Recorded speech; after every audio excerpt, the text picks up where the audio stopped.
Good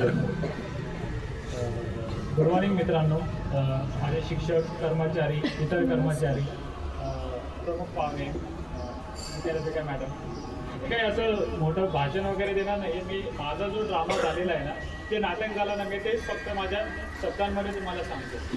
जो पहिला scene होता, बरोबर, पहिला सीन जो होता ना, त्याच्यामध्ये दाखवलेलं की आपण मुलांमध्ये आणि मुलींमध्ये असं भेदभाव करतो. आज 76 वर्षानंतर सुद्धा काही देशांमध्ये, काही भागांमध्ये ना आजही होते. खरंच आपल्याला स्वातंत्र्य मिळालं आहे का? पहिला प्रश्न. परत दुसऱ्या सीनमध्ये असं होतं की एका अशिक्षित महिलेची किंवा अशिक्षित पालकांची जी मुलगी दाखवली आपण, अनुजा नावाची, ती मुलगी मरून जाते. कारण का? तर तिची जी एक्सपायरी डेट असते, तर त्या एक्सपायरी डेटची जी औषध दिल्यामुळे काय होतं तर ती मुलगी मरून जाते. ते आजही जर कुठेतरी होतंय तर त्याच्यापेक्षा मोठी खेदाची नोंद काहीच नाही.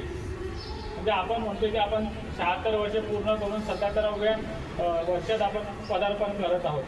परंतु या गोष्टींना पण आपण कुठेतरी पुढे जाऊन, तुम्ही आज माझ्यासमोर जेवढे बसलेले, तुम्ही कदाचित हे अशिक्षितपणा तुम्ही सोसायटीमध्ये, समाजामध्ये, विभागामध्ये, गावामध्ये, तालुक्यामध्ये, शहरामध्ये, जिल्ह्यांमध्ये, राज्यांमध्ये आणि नंतर सरते शेवटी राष्ट्रामध्ये तुम्ही घडवणार.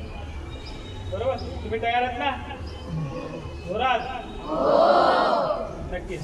आणि मी भाषण करत देणारच नव्हतं, पण मला हे गोष्ट, मला ते ड्रामा आवाज आला नसेल बघत, सर सॉरी जर ड्रामाचा आवाज आला नसेल तर, परंतु आमच्या भावना तुमच्यापर्यंत पोहोचल्या असतील मी असं मान्य करतो.